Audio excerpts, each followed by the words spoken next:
Welcome back to Unsportsmanlike Conduct. I'm your host, the Hulk, Harrison Gurney, and I'm joined today by Colcomet's biggest fan, Justin Denoline. How are you doing, Justin? Hey mate, good to see you. Good to be here. Thanks for No having problem me. at all. I've, I don't think I've ever hugged someone tighter than when Colcomet caught that 4th and 4.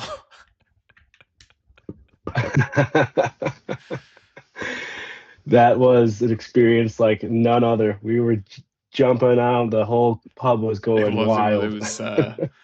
That was a crazy experience. I'm glad I got to share it with you and the other guys. Shout out to everybody who was down there at the fan zone in Bank in London. Um, right, what I want to do is I want to kick off by just getting some of your thoughts just about the season in general. I'm just going to kick this on here. So here we are. Justin's thoughts. What did you make? I've got three of the things that you sent me. Three points. So we're going to go for the first one. I've got a great image of you during this moment in the season. The Week 16 overtime victory versus the Packers. There's you at Soldier Field.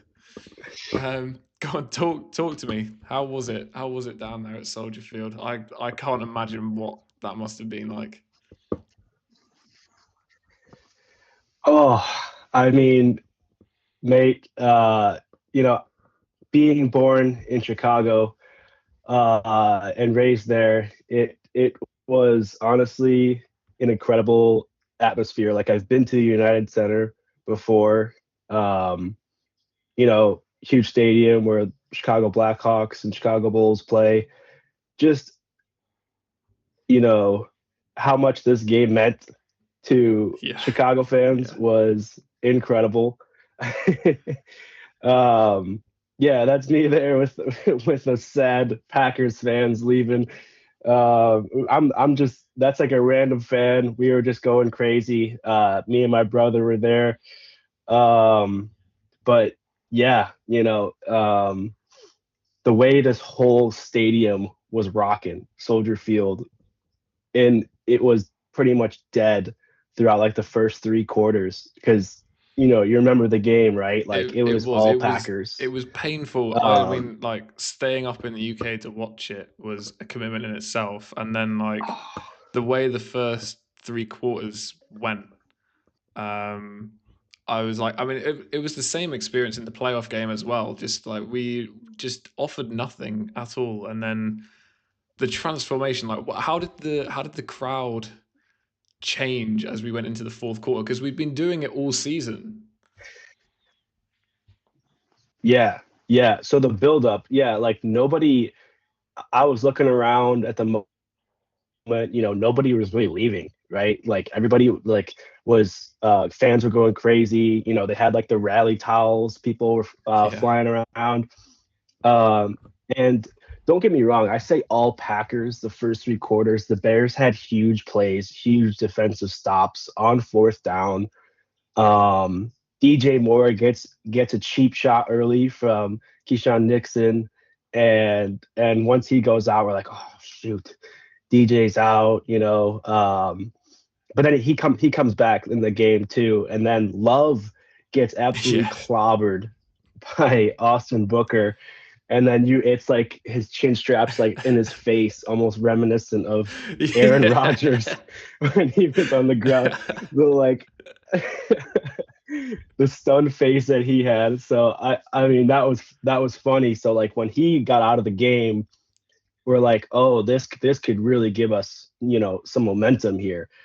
And Malik Willis comes in and just like totally he dices up. He dices up our defense. Um, Gets that touchdown to Dobbs, and we're just like, oh my gosh. I'm looking at my brother like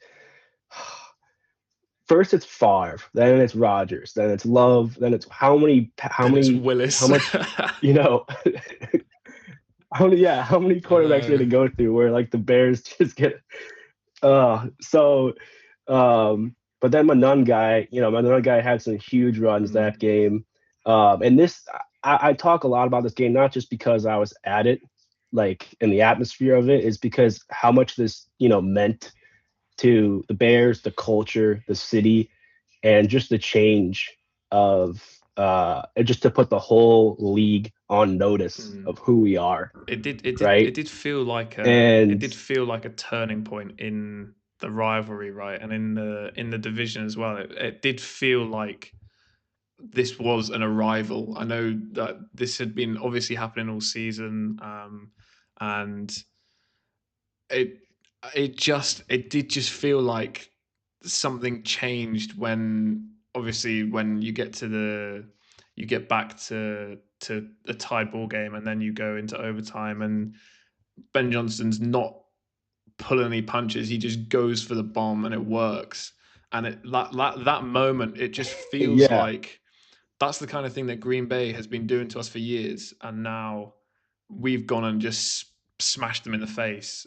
Like that's it did feel like that. we do it right back. Yeah. Yeah. I mean, you talk about like obviously, we like you said, we came back, we had some impressive comebacks. Bengals, Raiders, Commanders, all of those games, Vikings, Giants. But this one, just the stakes that were on this Mm. game after we won it, we go to first in the whole NFC conference.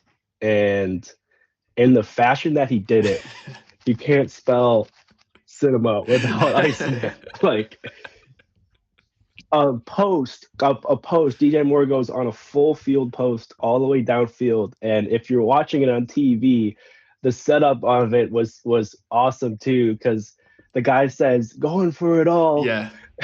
and the commentaries Brady, and they just go crazy, and being there at that moment, you get to like you just see like the whole stadium just erupt. It was insane. Um, my it's funny stories that my brother like we had some friends in from that at that time in Chicago. We were like thinking like our brother was thinking we should We should leave leave. with 5 minutes left of the game, and I was like, yeah. And I was like, uh I was like, I've seen crazy things happen, bro. Like we've come through comebacks before. Like we can do this, and convinced him to stay with 5 minutes left, and got the Five onside minutes left. There's kick. loads of time. Get the touchdown. There's loads of time. I know, yeah, loads of time too. Yeah. It was funny. It was so funny. And he ended up staying, and it ended up being like an experience of our lives. It was absolutely wild. Um, But yeah, no, it just not too many. And then I thought that was peak, right? And then we come back in the first round of the playoffs and Mm. beat the Packers, which would have been an incredible game to be at too. Like that was That historical. was I've never like because it was like five close to 5 o'clock in the morning here, and I'd like stayed up to watch the whole thing. Like everybody in my house was asleep, so I'm going absolutely berserk in like the quietest way possible, like punching around like I can't like make any noise obviously, but I'm like sort of like running around the room punching pillows and stuff, just like that. I didn't know what to do. Like you get like this injection of all this energy, and you know that you have to be quiet. So like it comes out in just Yeah, random spasms of my body. I was all over the place. It yeah. was, if anybody had seen like through the window or The anything, they would fact have that thought that I was having some sort of attack because it was just I just didn't know I just didn't know what to do with my body. uh, I had the same kind of reaction too, but that's awesome that you're up, you know, early in the morning and it was totally it worth it. You were was. just trying to be quiet. I felt like Uh, at half time I was like there was no question of me going to sleep, but I was there like I have completely ruined my sleep schedule and like my day of work tomorrow because I've stayed up to watch this absolute garbage. and then in the second half we just light it up, and it's like become one of the best moments of my life. Shortly behind the 4th and 4, the week after. Yeah. Uh, Oh, mate, that's amazing. Oh my gosh. I'm so happy. I'm so happy we met too at the I pub know, for right? that Yeah. game as well. Like, yeah.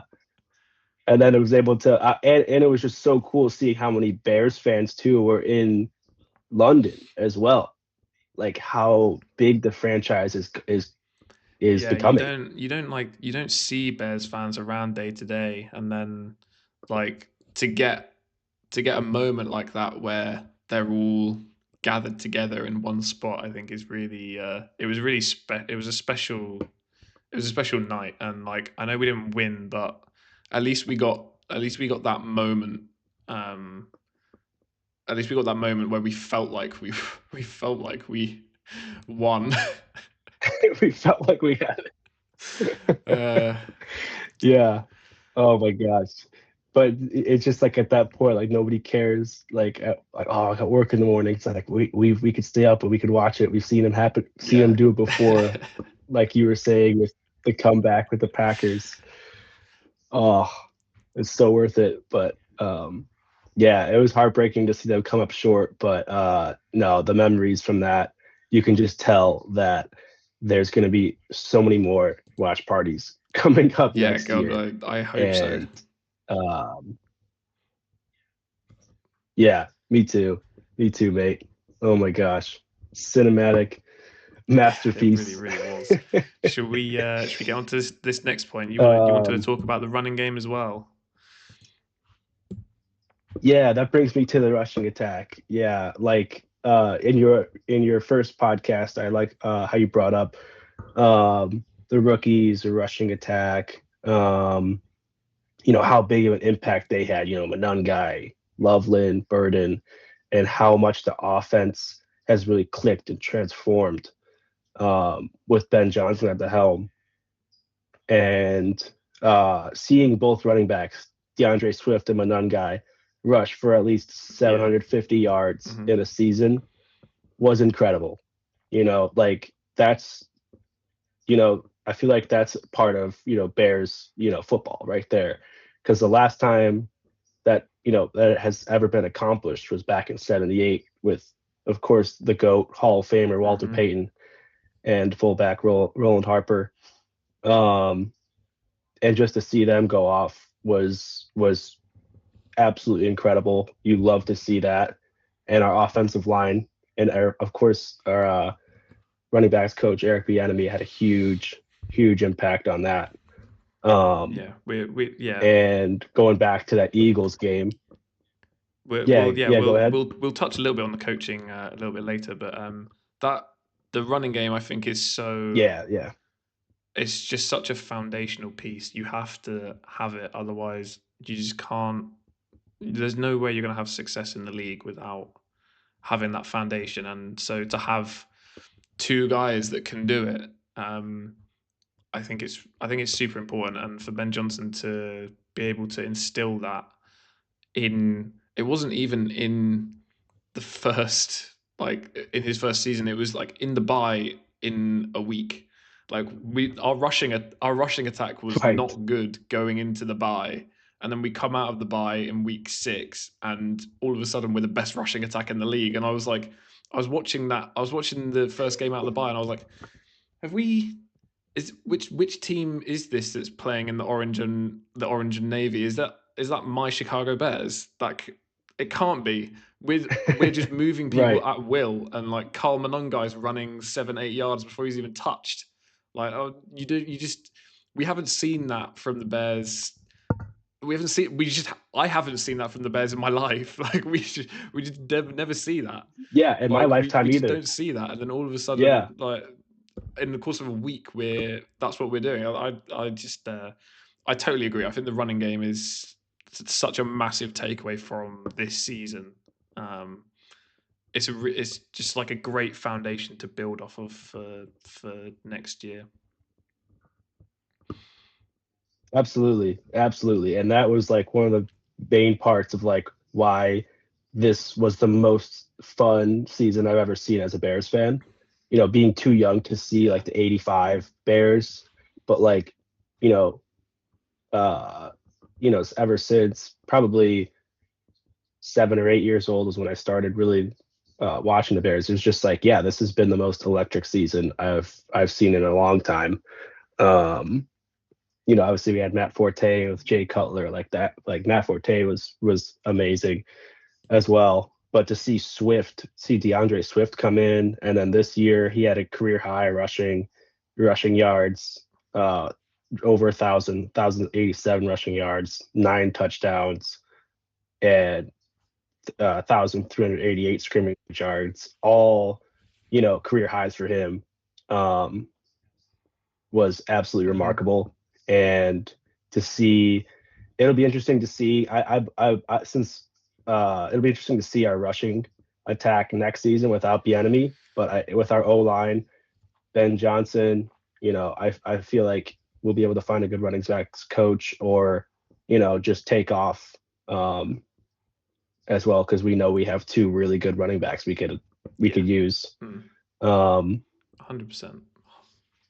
because with Swift, yeah, like when we were at the Bengals, Cincinnati, we were like Swift was injured, and we had Kyle Monangai come in, just run right Yeah. over all over them, 176 yards. I was like, whoa, we we have another good That running back too. It was just like that is the everything was perfect new. description. He was running over people. He's just a bulldozer. Yeah, I mean, he's he's a small bloke, but blimey, he's like that. Was it in the first Packers game where he took a chunk out of the defender's helmet?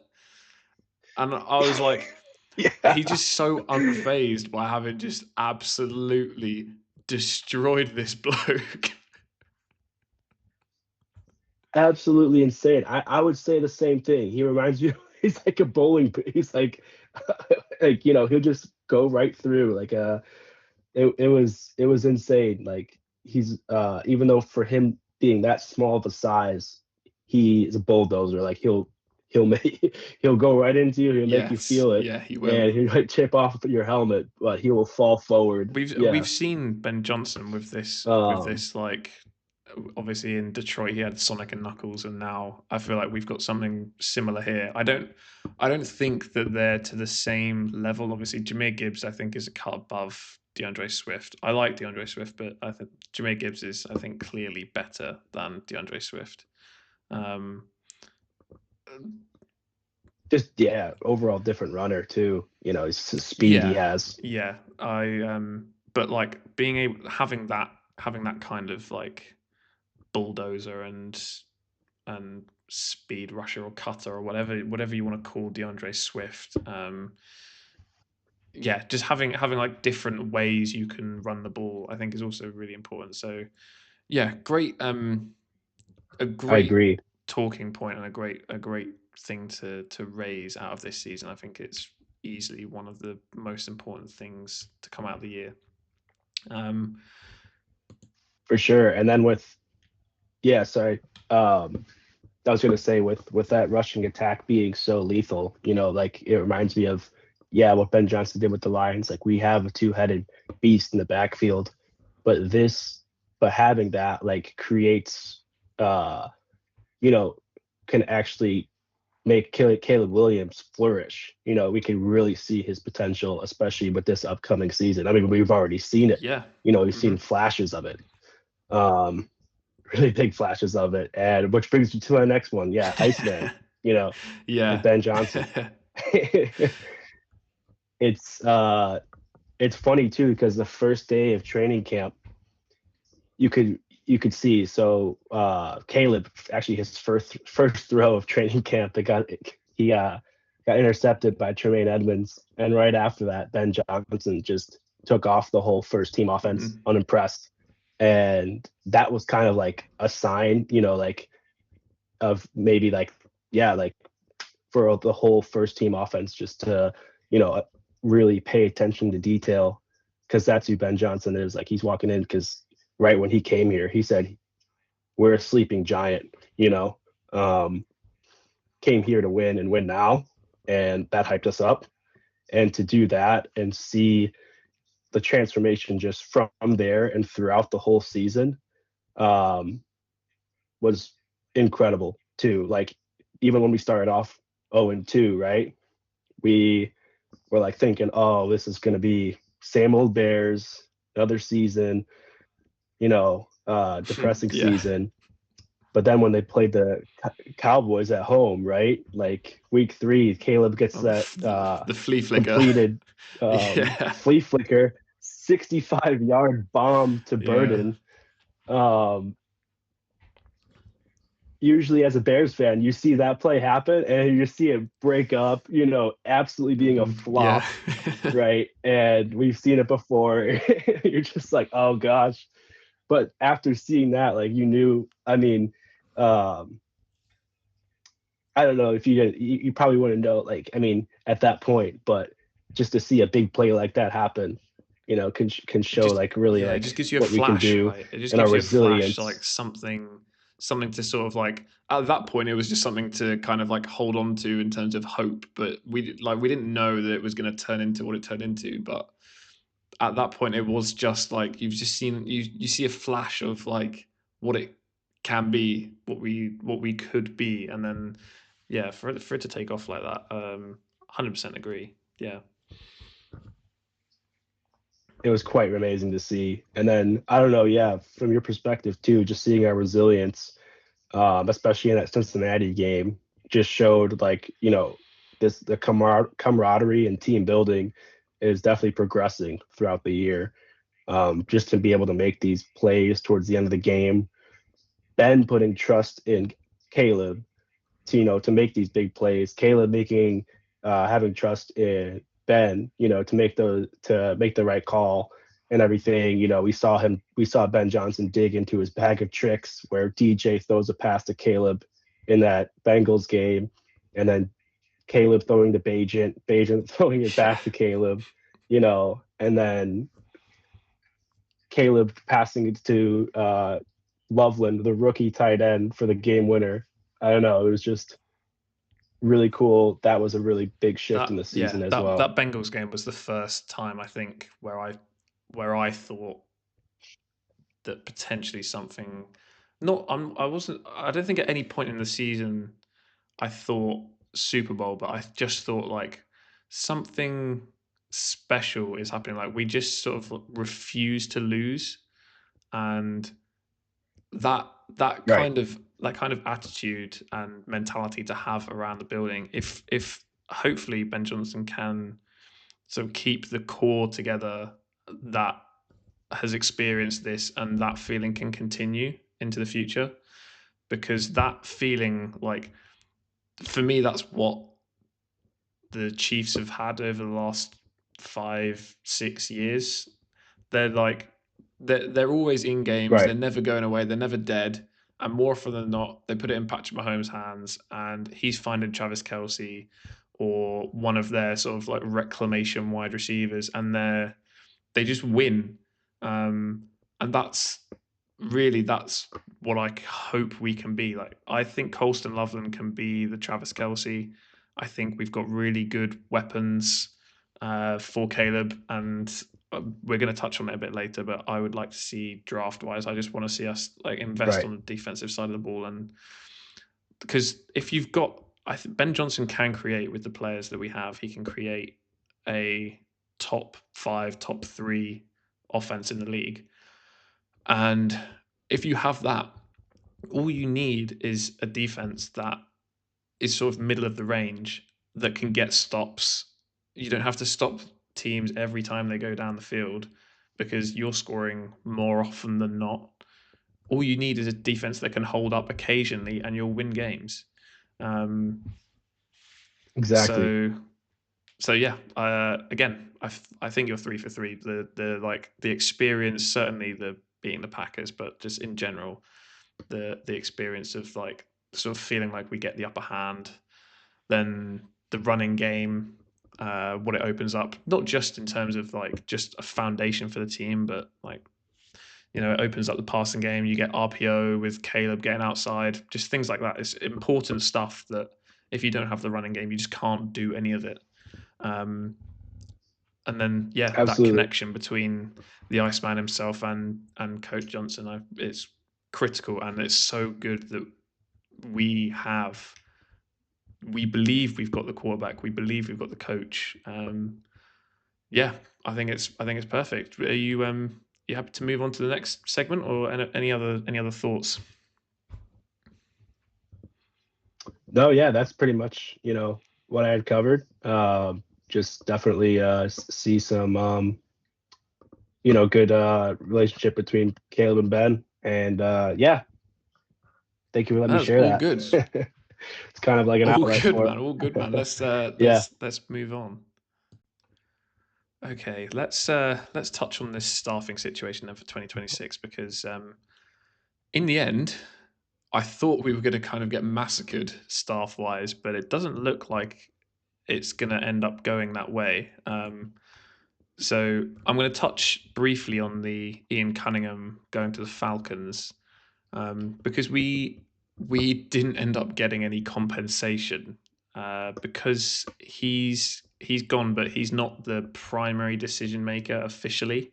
It's Matt Ryan. He's the president of football operations. I believe that's his title. But so Ian Cunningham's going to be the GM, but reporting to Matt Ryan. So technically, it's not a promotion, which means technically we are not getting any compensation for it, which I think is a bit dumb.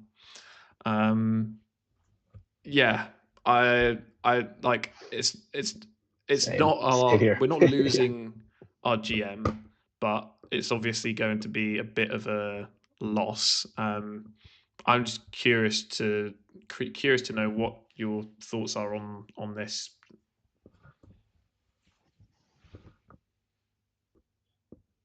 Yeah. I mean, I feel like we'll be able to find a good replacement for him. Yeah, I think as long as it's sort of like not taken as like a light thing, like, oh, it's just an assistant GM, we'll just find somebody to fill the role who's kind of like I think we should go out and try and get somebody who we do think is going to be like really actually useful. I think certainly in terms of scouting, I want to see somebody who's out there and like knows what they're doing in terms of scouting. I think that's the biggest one for me. Um, but yeah, like Yeah. I don't have that many thoughts on it. It's just a bit. I think it's just a bit dumb that we don't get any compensation, because like we could have done with those. I think we would have got 2 compensatory third round picks. So like it would have been that would have been really useful to have, and for us not to be getting them because of some technicality, I think it's just stupid. But anyway, yeah, I'm going to move on because I want to get on to Eric Bieniemy. So Eric Bieniemy is going to be the OC again at the Chiefs, which means he's not going to be our running back coach anymore. I do think this is a loss. Somebody with Eric Bieniemy's experience and quality, and he's renowned in the league for being that hard nosed. He's not going to let you get off the hook for slacking. And I think we've already spoken about it, but his impact on the running game is very evident. Like you see guys running hard all the time, and I think that comes from Eric Bieniemy. So I do think it's a loss.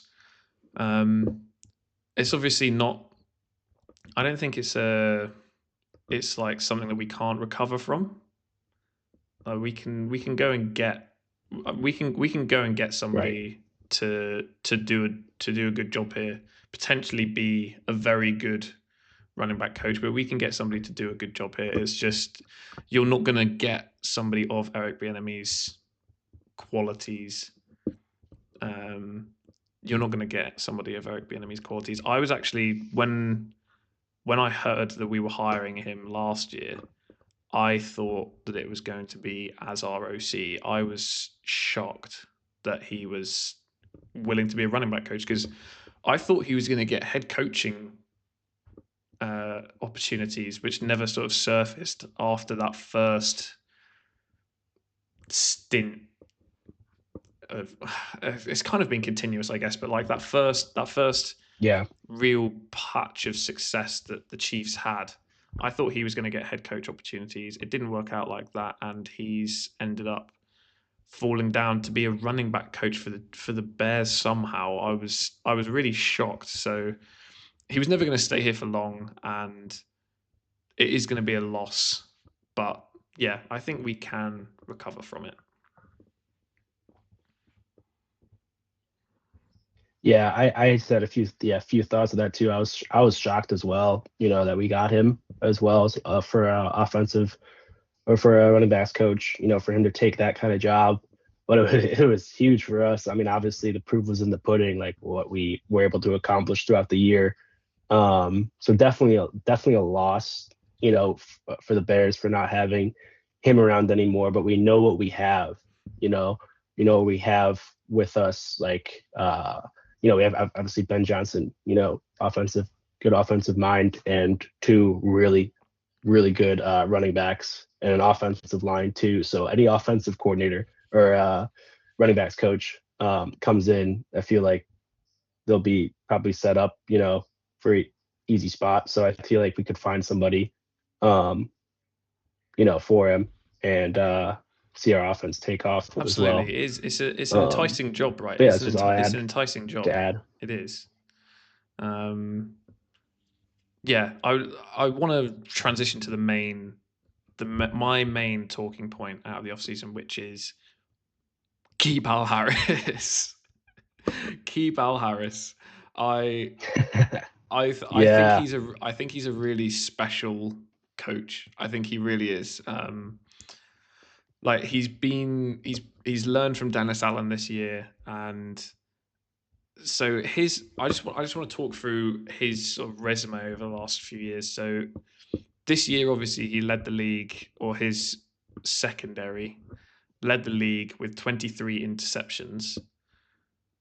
But his resume, I was actually baffled by this. So in Dallas, that granted with the Cowboys. their defense was okay, but he wasn't like it was very much like what happened this season, which I thought was an outlier. Because he's not working with like franchise players left, right, and center in this defense. He's just sort of like coached up what he's got and made it really, really successful. In Dallas from 2021 to 2024, across that span, they led the league with 72 interceptions. I think that baffles me. I think that Insane. is an absolute testament to what he is as a coach. Um, and for us to be keeping Absolutely. him this year, if he stays the DB coach, 100% he's gone next year. Somebody will take him next year if he doesn't end up going this year. But if push comes to shove, I want us to keep him. If that means like I don't want to fire Dennis Allen, but I get the feeling that Dennis Allen's going to be possibly given the call up to go to Denver. Um, I think Vance Joseph will probably get a job. Probably that Denver defense was pretty special, and there's still jobs around the league where I'm like, there's a decent chance that they will probably go and offer him a job. So Sean Payton worked with Dennis Allen in New Orleans for Right. years. Um, I think he could possibly get the call up. And Ben Johnson's shown that he's willing to let people talk about jobs. He's Declan Doyle went and interviewed for the Philadelphia head coaching job. Not head coaching job, offensive coordinator job. Um, where where he Offensive, would yeah, have offensive had play coordinator. calling opportunities, which obviously he's not going to get at the Bears because Ben Johnson is going to be doing that. But because that's a lateral move, he doesn't have to let him go and interview for that. You can just say no. But he let him go, he let him interview, and I think that's very telling that Ben Johnson wants the best for his staff. I think he probably got that treatment with Dan Campbell, where Dan Campbell was doing the same. He wants the best for the guys. He wants the best for the people that are in his building. And Ben Johnson's trying to put the same, instill the same thing in the Bears, which I think is really good. I think you should elevate your guys. It motivates them. It makes it a more attractive place for coaches to come as well. If you think that your head coach wants to elevate you and give you the best opportunity and platform. So I've got no problem with that attitude. But if we end up losing Al Harris because we can't offer him the defensive coordinator job, I think it's going to be a massive loss. Yeah, so I've rambled a bit, but I'm a massive Al Harris fan, and yeah, I'm curious to know what you think. Even though he was a Packer, Yeah, I yeah, know, but even though he was a Packer, I'll try to give him some slack. But yeah, it doesn't take away how good of a mind he has on the DB side for sure. Because I mean, you've seen like with when he was at the Cowboys, like you were saying, um, Trayvon Diggs and Dayron Bland, different years, but they had like most interceptions, and now with Bayard having 7, it just shows that he has a huge impact on the team as well. And like you were saying, like with Ben Johnson learning a lot from Dan Campbell, treating coaches, building a good culture, and like obviously being in that locker room, it's kind of tough. It's being in that. It's an amazing feeling being in that environment with the good, oh, I'm better, sure. best. Yeah, I'm Right, all sure. the Yeah, coaches are involved. Everybody's in there, so it's like um, you definitely see a change in it. So keeping him and maybe some others would be beneficial for us moving on. But yeah, definitely with the culture change, it's going to help. Um, bring in some good, offensive and defensive minds as well. So super, super, super yeah, stoked for that. yeah, yeah. Couldn't agree more. I think the mentality and attitude and sort of like atmosphere that we're trying to instill, that all starts from the coaches. It goes from the head coach and it leaks down. Like you need all the guys to have that, and for all the guys to have that, you need. I mean, some of it is like just people are who they are to an extent, and in order to hire these guys who are good and who kind of have that dog, that bit of like scrappiness about them, in order to hire those guys and attract those guys, you need to have an atmosphere where people feel like they are being uplifted and sort of that part of them is being nurtured. And I think I think Ben Johnson looks like he's doing a great job of doing that. So yeah, unless you've got anything, unless you've got anything Absolutely. else to touch on, we'll get into the final segment. Yeah, I'm totally Cool. fine. All right. Yeah. I'm good with moving Let's on. move on. Okay. So one of the trade rumors that has been knocked around quite a bit is that the Bears are going to go in for Maxx Crosby, and Maxx Crosby is a special talent. I don't think there's any denying that at all. He's a really top level edge rusher. The two trades that I've seen, they both include DJ Moore. So it'd be DJ Moore, a 2026 first and a 2027 first.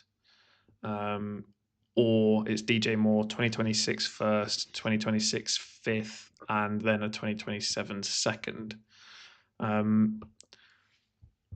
just want to quickly touch on cap implications before we get into like pros and cons of doing the trade. So DJ Moore, trading DJ Moore will free up about $16 million of cap. We'd take a $12 million cap hit this year. But because his cap hits 28 and a half this year, we're going to save 16 million. But we'd also then be taking on the Maxx Crosby contract, which is $30 million a year. Somehow, amazingly as well, the Raiders would only have to do 5 million of dead cap. I think just because they haven't been paying anybody, so they paid him up front. But that if you include the fact that the cap is likely to go up by about $25 million, and if we trade or cut Tremaine Edmonds, we free up about 15 million, because there's only going to be 2 million of dead cap on Tremaine Edmonds. We can make the Max Crosby trade work financially, and it would be kind of like just like a net zero kind of thing. It's a roundabout evens on the finance side. I'm going to go to you first. What do you think? Obviously, knowing that it's not freeing up any cap, it's not really costing us any cap. What do you think of this trade? Of either one of either one of the options that has been floated? Yeah, right. Honestly, I'm a big DJ Moore fan, so I get behind the guy. So me personally, if we were to trade him, it'd be probably the first option to the 2026 first.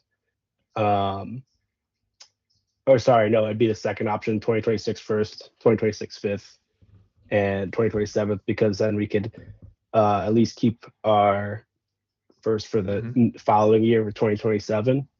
But he is take as far as like the cap goes, he is taking up a lot of space. 16 million, you said we'd have in reserve to find another athlete, but I think we could make some other adjustments where we could possibly keep him. My argument is to keep DJ. A lot of Bears fans, there are some circulating around social media saying, this would be the best trade for us because we are missing like a really dominant pass rusher or edge rusher like Max Crosby would.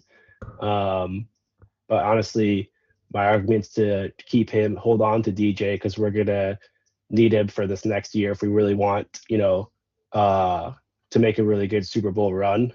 We're gonna need experience, and keeping him in the wide receiver room.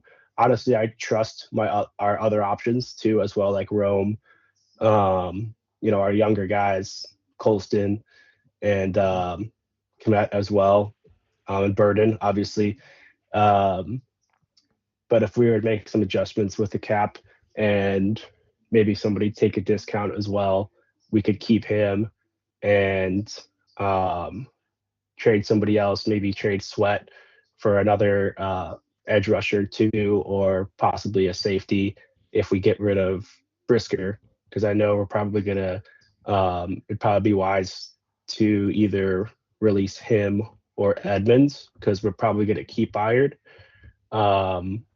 And if we were to keep him too, because since we have a 25th pick in the first round of the draft, we could go after guys, some key edge rushers that are coming into the league this year, like Ruben Bain out of Miami, would be a huge boost for us. I feel like he would bring his success with Miami, obviously going all the way to the national championship and getting some good sacks as well. Or also we could do Keldrick Falk out of Auburn. Those two are the top probably picks as well. Yeah, If where I they think were to fall they're the down to most likely 25. ones. But I believe that we could find a younger guy. Yeah, Yeah, they're the most likely ones to go early. it's an interesting What are your thoughts? it's an interesting concept because we obviously pulled or went for something similar with Khalil Mack, and I don't like seeing all the hate for DJ Moore.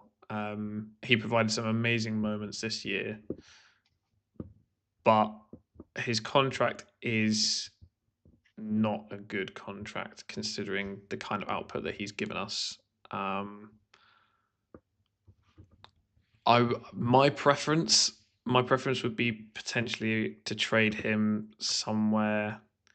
I don't know.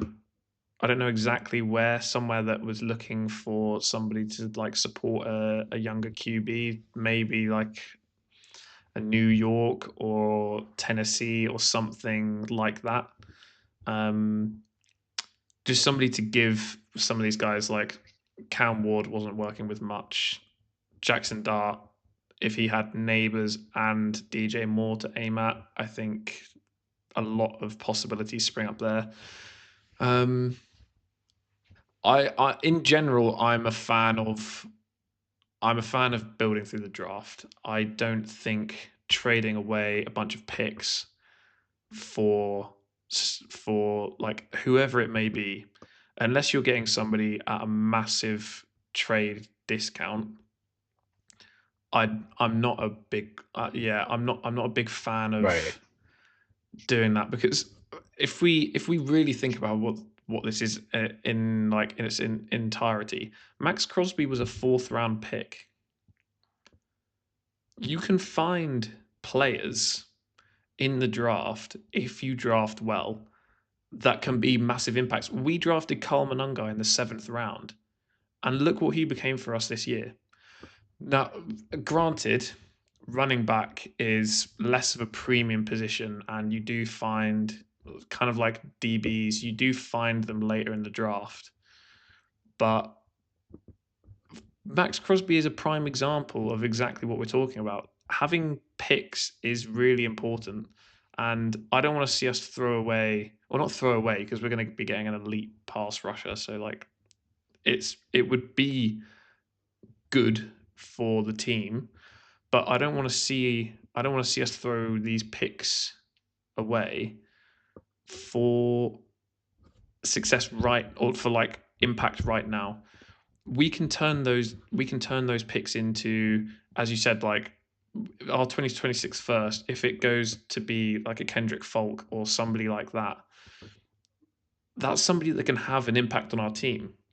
And there will be other edge rushers in this draft as well that Absolutely. can have an impact. If you put them opposite Sweat, all of a sudden you've got two pass rushers, and then Brisker kind of like in a rotation. Not Brisker. Not Brisker. Who am I thinking of? Booker. Austin Booker. In yeah, in have him in the Austin rotation Booker, as yeah. well. Hmm. That's a really, really like good. It's not like elite, Right. but like that's passable as a pass rush in the NFL to go and then create opportunities for the DBs that we've got that are, well, have been this year playing so well under Al Harris. So um yeah, I don't like it. I don't want to offend Max Crosby because he's a top bloke and he's pretty scary. But I would rather have the draft picks than give them up to trade for Max Crosby. Um, yeah, go on. What are your thoughts?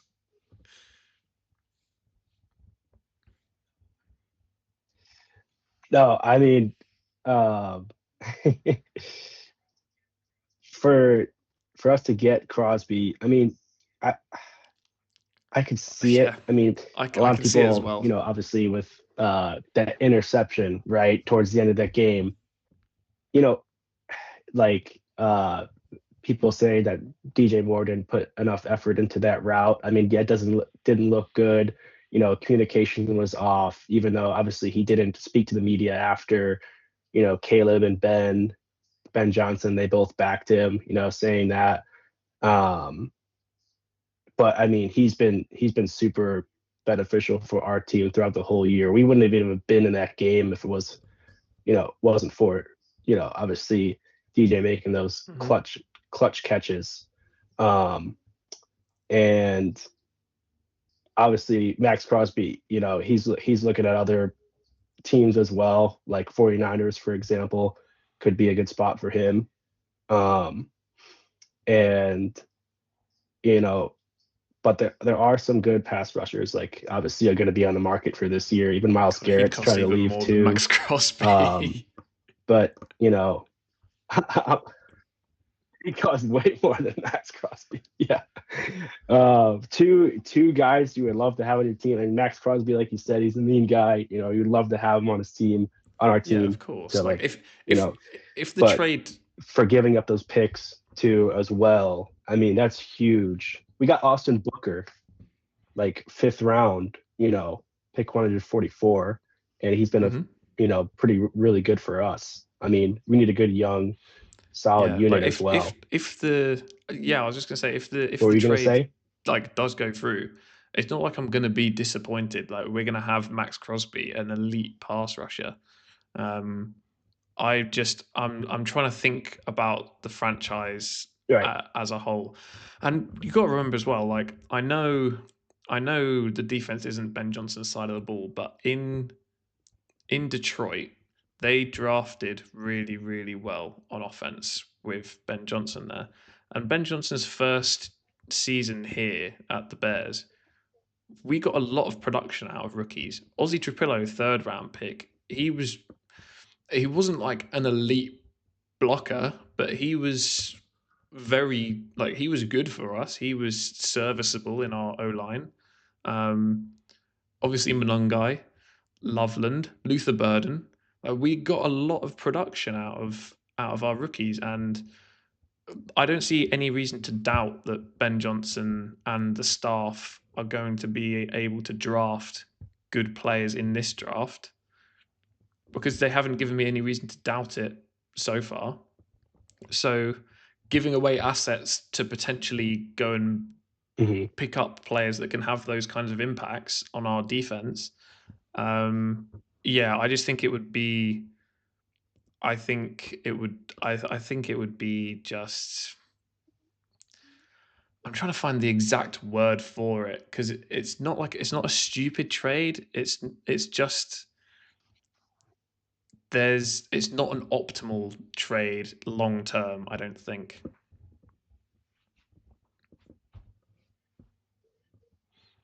Right. Right. Um, and I mean, it's also like Max Crosby has stated that he wanted to remain and retire, a Las Vegas Raider, and like has not even official like requested a trade at all, and the Raiders haven't even shown any interest in trading him. I mean, uh, like you said though, like if we do end up getting him, we'll not be mad at all. Like if we have him on our team, that'd be incredible. That would change it. Uh, and make us definitely a Super Bowl contender, for sure Do you think next so? year. Um, the picks, in my opinion, is a little iffy. I think so. Yeah. Because honestly, if we were to get him, that's the one position we need for the Bears. You know, someone who could put pressure on the quarterback because our pressure rate really hasn't been the best. We've been really reliant on our Yeah, yeah, takeaways, we have been. DBs. Yeah. So I think that he's our missing piece for sure. I think we need more. Um, I think the whole defense but needs yeah, I think the first three picks I want to see all of them go on defense. I think first two edge or interior, and then this like third round you could go linebacker maybe to replace Tremaine Edmonds or try and replace Tremaine Edmonds, and then maybe a safety if Brisker goes and you keep Byard. Like you need like some good production there. or like an offensive lineman Offensive too. lineman I've thought Yeah, about. We've got a lot of money invested on the offensive line already. Because obviously we spent a lot in free agency last year. So yeah, like with Dahlman. Yeah, Dom and Tooney being the two Tooney. prime candidates. Shout out Tooney, by the way, for being nominated for Protector of the Year. Um, yeah, I'd rather see those assets be used in a way that's more conducive to building success. Like all the sort of like dynasties, they're all built off of well drafted teams.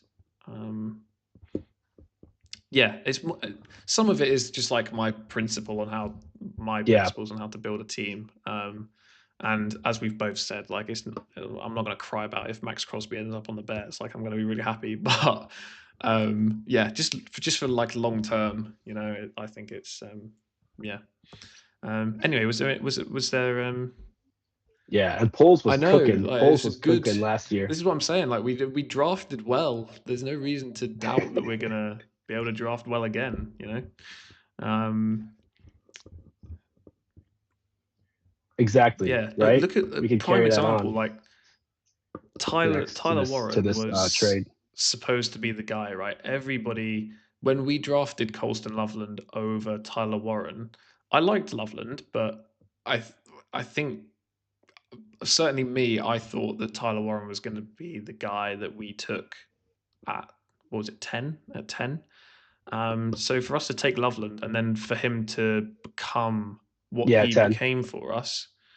Obviously Daniel Jones got injured, so we don't know how Tyler Warren would have finished the year. But Colston Loveland, I think, comes away from the season looking like it was the right decision, and it was an unpopular decision at the time. So for them to make it and for it to be proved correct, again, really good sign that we look like we could draft well. And I don't want to see assets that we can use to turn into really good players being splurged for like a luxury kind of pickup like Max Crosby. Did you want to? I know we spoke briefly about. Did you want to touch on Jesse Bates, or do you want to leave that one?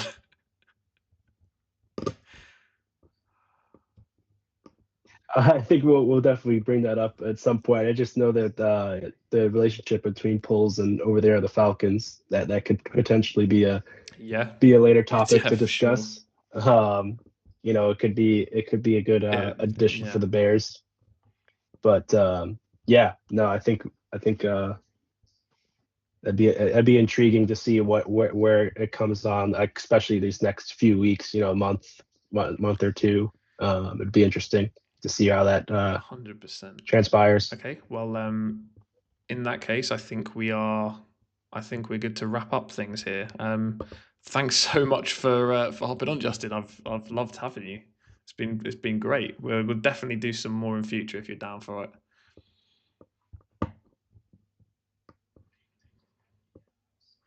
Nate, thank you for having me. Yeah, I'm definitely up for doing more podcasts, seeing where this offseason takes Yeah, us, and in the draft it's as all going to well. be exciting, and the NFL never goes away. Even when the season is over, it is always on the move.